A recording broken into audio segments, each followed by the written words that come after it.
부담이 갈 거다. 참모들한테도 팔라 이런 얘기거나 팔지 말아라 하지 않으십니다. 알아서 참모들이 이미 내놨는데 안 팔린 경우도 있대요.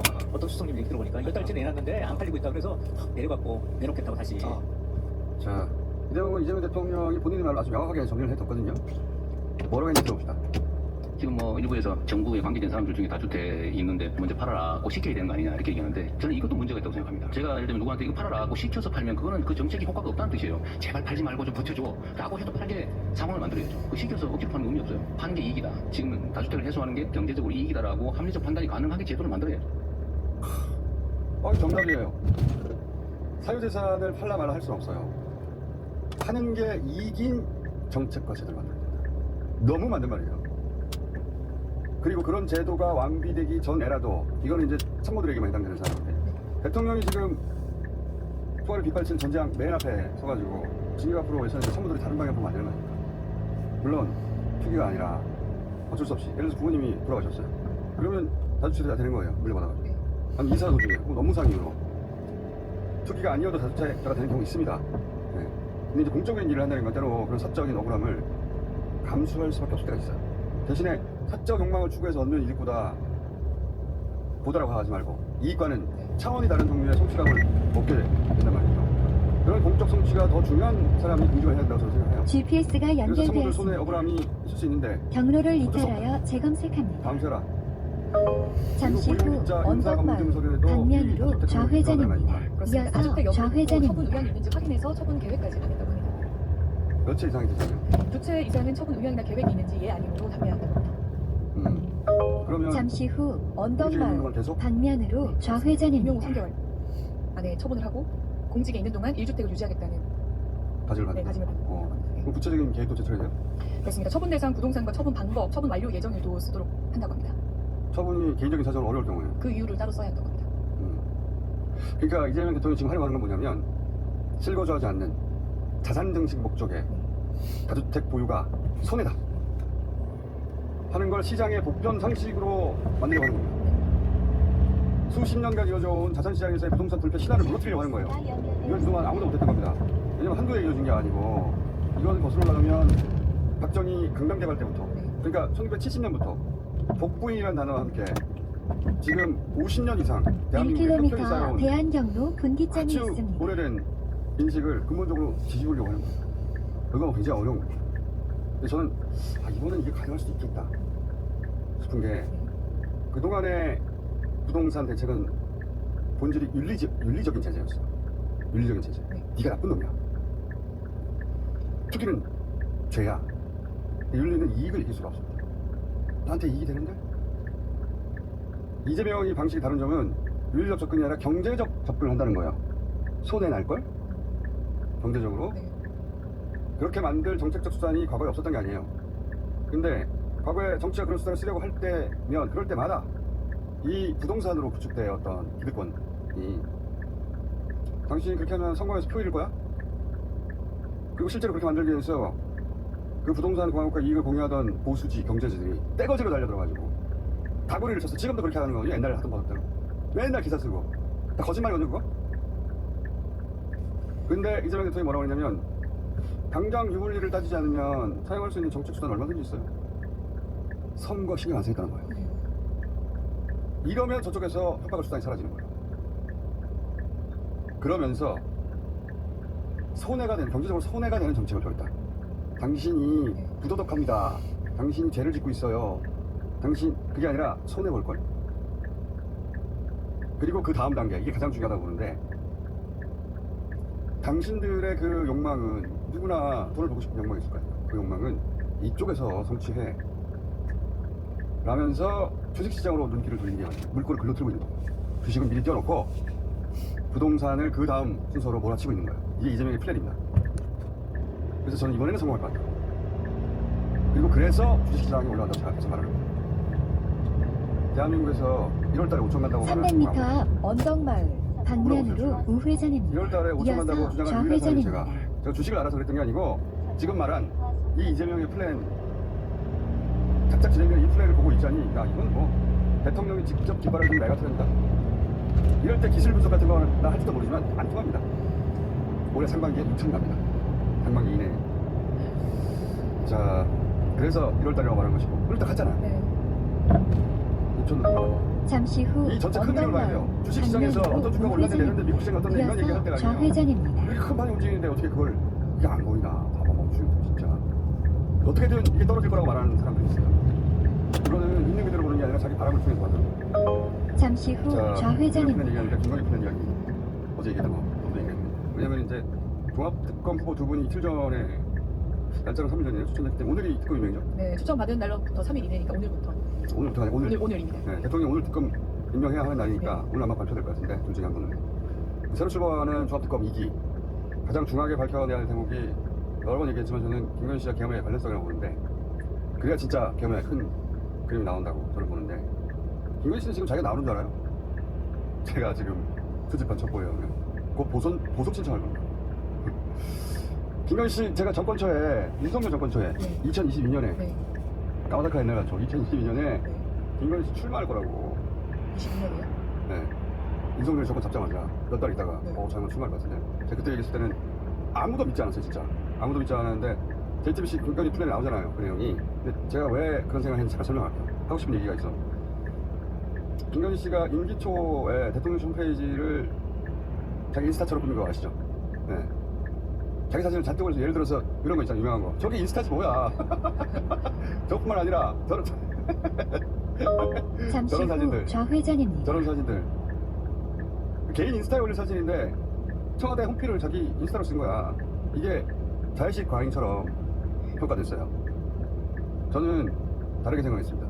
자의식 과잉이 물론 있는데 자의식 과잉으로 청와대를 개인 인스타로 만드는 건 미친 거예요. 사회생활 불가능해요. 근데 김건희 씨는 사회생활 사교 능력이 있었어요. 저한테도 밥 먹지 않은 사람이 있었어요. 몇 번. 저는 그런 만남 500m 자체를 안 지하차도 했기 때문에 옆길입니다. 저는 저게 자의식 과잉이 아니라 목적이 있다 생각했습니다.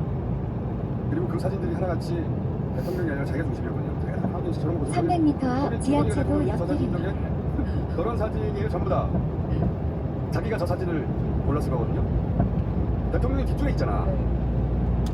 온통 저런 사진이 한 가운데 자기가 있고 저 바시오인가? 잠시 후 지하차도 바시오로 옆길입니다. 청와대 홈페이지를 자기가 대통령처럼 보이는 건 조심합니다. 역시 자기가 자기를 과시할 때와 아닐 때를 아주 잘 아는 사람이죠. 생각해보세요. 난 아무런 생각 없는 사람이라고 하잖아. 그만 잡으면 그러니까 제정신이 아니어서 저렇게 견딘 게 아니야. 저는 이거는 목적이 있다. 저런 사진이 안 봐요. 저희가 500m 회전 교차로에서 2시 방향입니다. 동그라미 좀 떼보세요. 저 동그라미가 무슨 300m 앞 회전 교차로에서 2시 방향입니다. 청와대 홈인데 저 동그라미 목소리가 진짜 동그라미이죠. 동그라미 같은 거 진짜 없습니다.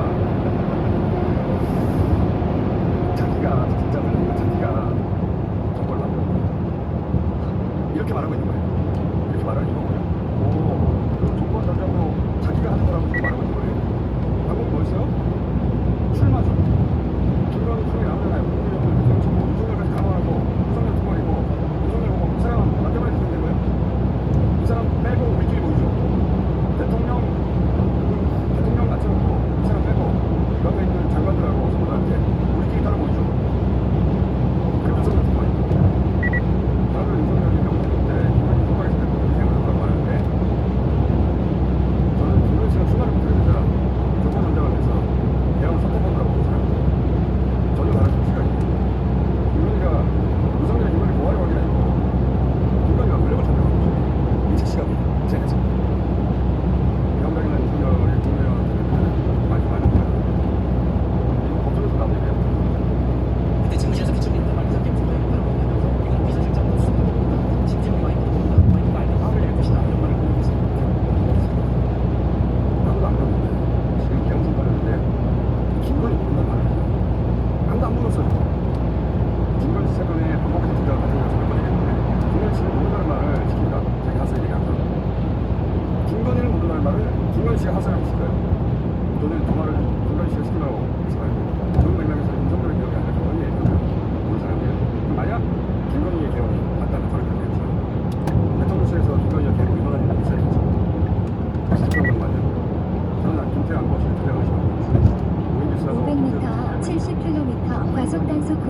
오른쪽 도로입니다.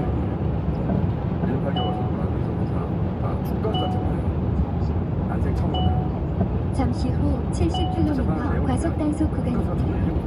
300m 앞 오른쪽 도로입니다.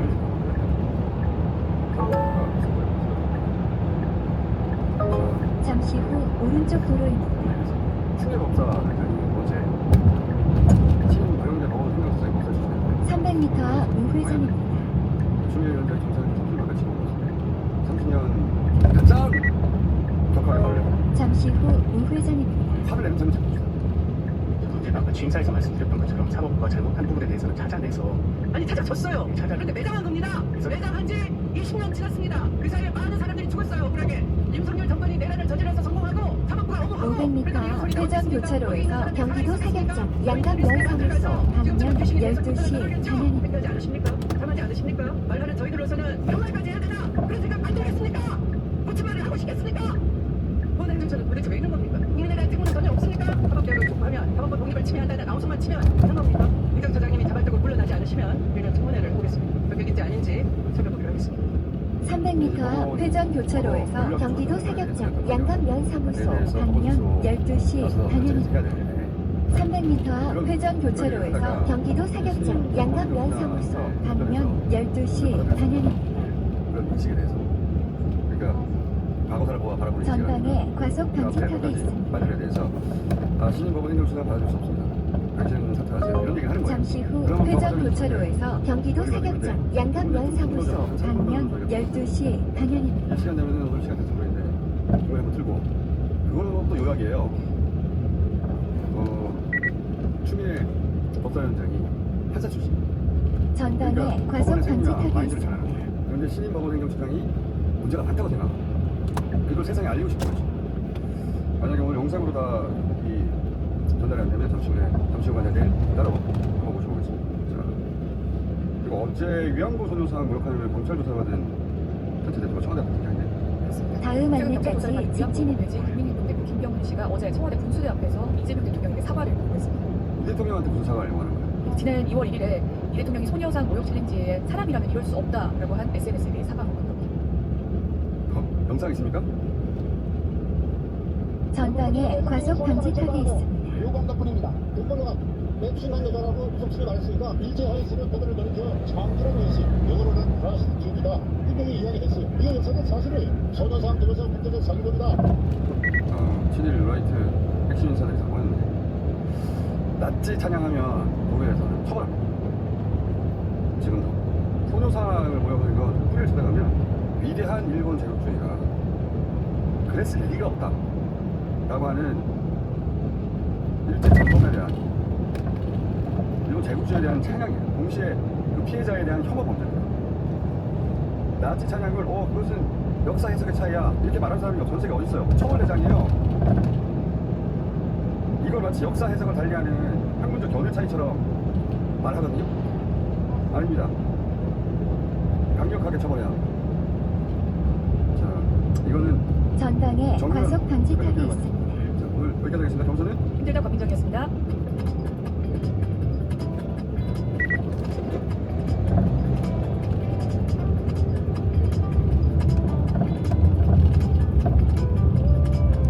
자, 정의기억연대 이낙희 사장 전화 연결. 안녕하세요. 안녕하세요. 정의정연대 이나입니다. 전방에 과속 네, 방지턱이 있습니다. 반갑습니다. 자, 이 일량국고 폐지 국민행정 대표가 이 소녀상 회사를 얼마나 한 겁니까? 소녀상 활동을 본격적으로 시작한 거는 재작년부터 시작했고요. 전국을 돌면서 소녀상 철거 시위를 하고 검은 비닐봉투를 씌우고 그 위에 철거라는 빨간색 글씨를 씌우거나 마스크를 씌우고 말뚝 같은 거 받기도 하고요. 최근에는 소녀상에서 500m 앞 찾아가서 30km 신호 위반 과속 단속 구간입니다. 2019년 12월부터 소위 수요 시위를 방해하기 위한 목적으로 맞불 집회를 시작했어요. 수요 집회에서. 네, 그게 지금 벌써 6년이 훨씬 넘었죠. 7년째 되고 있습니다. 네, 거기서 이제 전방에 과속 방지턱이 모욕하고 있습니다. 명예훼손하고 그런 일본의 전쟁법이 잠시 후 없었다라는 어린이 주장을 보호구역입니다. 해석해왔는데 제한 속도를 마치 준수하세요. 자발적인 집회 시위인 것처럼 계속 보호받아왔거든요. 저희가 계속해서 구속발도 하고 또 국가인권의 진정도 내고 했는데 지금까지도 사실상 방치돼 왔어요. 표현의 자유라는 명분으로. 전방에 과속 방지턱이 있습니다. 관심을 가지시고 발언을 해주시고 또 사실 잠시 후 30km 신호 위반 과속 단속 구간입니다. 이 부분의 손해상 부분에 대해서 문제를 하셨잖아요. 그러고 나서 지금 경찰에서 적극적으로 수사를 하고 있는 것 같습니다. 그리고 또 다행인 게 어제 사실 그동안에 위안부 피해자 보호법이라는 것이 있는데 보호 지원 및 기념사관 법률이 있거든요. 그 법률에 이 피해자 명예훼손 그리고 허위 사실 유포에 대한 문제를 금지하는 조항을 개정한 법안이 발의가 돼서 계속해서 저희가 이 문제를 결국 법을 통해서 해결하기 위해서 노력해왔는데 계속 안 됐어요. 한 번은 폐기되기도 하고 이번에도 한 7건 이상이 9건까지 발의되었는데 국민의힘의 반대로 개정안이 통과되지 못했다가 어제 성평등 가족위원회 법안 심사 소위를 겨우 통과했습니다. 이게 이제 이분들이 개인적으로 하는 행동이 아니라 개인적으로 이렇게 전국을 돌면서 1년 내내 한다는 건 이거 불가능하거든요. 이거 조직적인 문제라고 보시지 않습니까? 그렇죠. 2019년부터 이제 맞불 집회 시작하고 그리고 소녀산을 본격적으로 한 것도 2년 가까이 되는데 근데 개인이 할 수 있겠습니까? 이 사람들은 기본적으로 이 사람들 주장 자체가 일본의 극우들이 혹은 일본 정부가 오랫동안 해왔던 이제 과거사 거짓말이 있잖아요. 한반도 합법지대 그리고 강제동원과 일본군 성노예제는 없었다라고 하는 전제범죄 부정 이런 것들을 아주 조직적으로 같이 공명해서 해왔고요. 그리고 이 수유시 맞불 집회 현장에 일본의 대표적 우익들이 또 옵니다.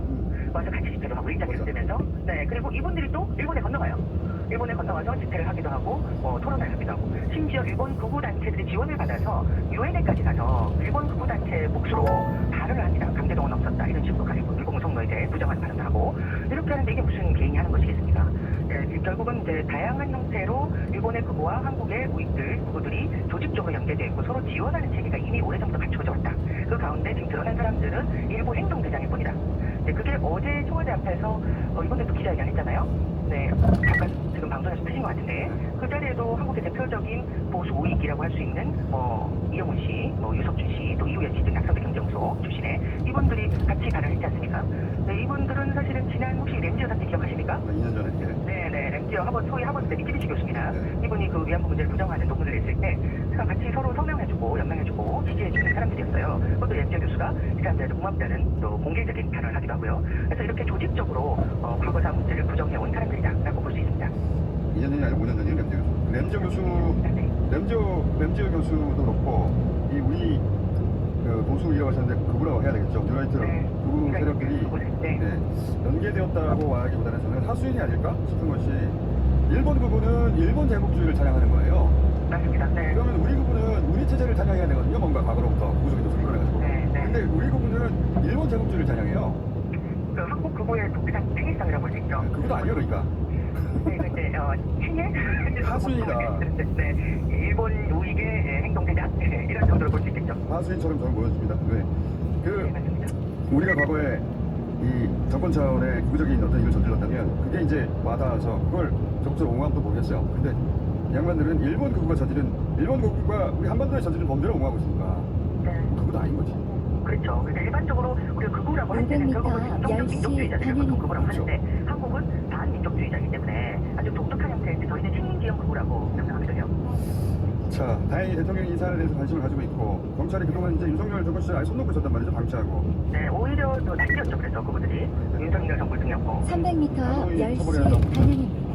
맞습니다. 네, 이번 기회에 단호히 처벌하고 법도 개정돼서 결국은 한국의 어쨌든 대한민국의 정체성을 뿌리째 흔드는 발언과 행동을 하잖아요. 이런 자들이 대한민국을 더 이상 발붙이지 못하도록 하는 계기가 되었으면 합니다.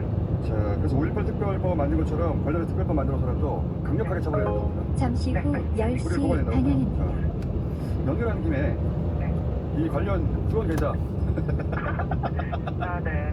나도 네, 이거 사실은 이제 요즘 피해자들이 6분밖에 안 되세요. 이제 6분밖에 안 남았습니까? 네, 평균 연령이 약 96세고 다 연로하시고 건강 상태 좋지 않습니다. 근데 사실 오래전부터 피해자들은 이런 전쟁 범죄가 계속 재발하거나 그 피해자들이 계속 전방에 감지되는 된다고 과속 생각하셔서 방지턱이 있습니다. 다른 피해자들을 돕는 그 나비 기금을 만들었으면 좋겠다는 의지를 표명하셨어요. 특히 김복동 할머니께서 그 의지를 강력하게 표현하셨죠. 그래서 2012년부터 저희가 나비 기금을 만들어서 다른 나라의 전쟁 범죄 피해자를 돕고 있습니다. 예를 들어서 그 아프리카의 여러 나라들과 더불어서 최근에는 베트남 피해자들, 그다음에 로힝야 난민들, 그리고 팔레스타인의 피해자들을 돕고 있어요. 거기에 저희가 힐링센터라는 것을 운영하는데 적극 전액을 지원하고 있거든요. 전 세계 무력분쟁 체계 성폭력 피해자들과 함께 손잡는 운동을 하고 있는데요. 그들을 지원하고 또 전쟁 없는 대상을 기리는 많은 300m 우회전입니다. 그래서 저희가 거기에 여러분들께 좀 힘을 보태주시면 저희가 그냥 피해자를 머무는 것이 아니라 다른 피해자들을 돕고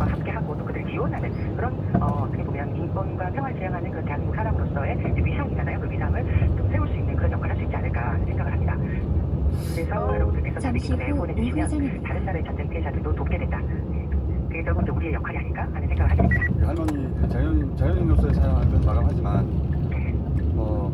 그 뜻이 이렇게 남아가지고 다시는 일이 없도록 혹은 이미 발생한 피해에 대해서 전 세계 지원하는 그래서 전 세계 많은 사람들에게 이 평화와 인권의 가치가 얼마나 소중한지 그리고 그것을 우리가 함께 지켜내도록 실천하자라고 하는 의지를 표명하는 것이기 때문에 굉장히 숭고한 뜻이죠. 나비 지금 그래서 지금까지 얼마나 있어요? 지금 뭐 얼마 없는데요. 우리가 연에 7천만 원 정도를 정기 지원을 하고 있거든요. 7천만 원으로 어떻게 전 세계를 지원합니까? 500m 드림테크 산업단지 방면으로 좌회전입니다. 500m 50km 신호 위반 과속 단속 구간입니다. 사실 사고가 있어서 그런 건데 요건을 다시 한번 보셔야 되겠네. 맞습니다. 자 오늘 일단 대자 알려드립니다. 300m 드림테크 산업단지 요건으로 다시 모셔가지고 전 세계 방면으로 어떻게 좌회전입니다. 네, 이야기 들어보겠습니다. 오늘 여기까지 듣겠습니다. 감사합니다. 고맙습니다. 네, 정의원 이나희 사장이었습니다.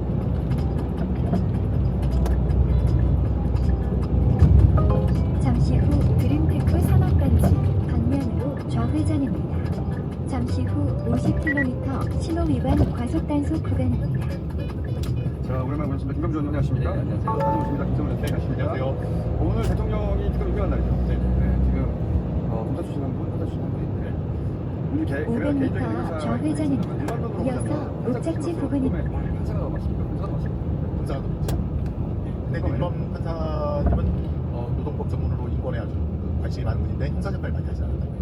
예, 그래서 조금 특검으로 임명되기에는 훌륭한 분이긴 한데 네, 짧은 시간에 석달을 내니까 수사에 특화되어 있거나 네, 네. 그런 분이 아니어서 네. 근데 이제 대통령이 300m 앞 좌회전입니다. 근데 아마 이어서 이 목적지 특검 모신 다른 부근입니다. 특검 중에 특검부에 들어가 있는 판사 출신 이제 후배들한테 얘기 들어보면 수사가 처음이라 좀 배우는 것도 많다 이런 취지의 얘기도 하더라고요. 그래서 역시 판사로서의 어떤 그런 단계가 있는 것 같습니다. 오늘 모신 제일 중요한 건 의지라고 봅니다. 내란에 대한 의지.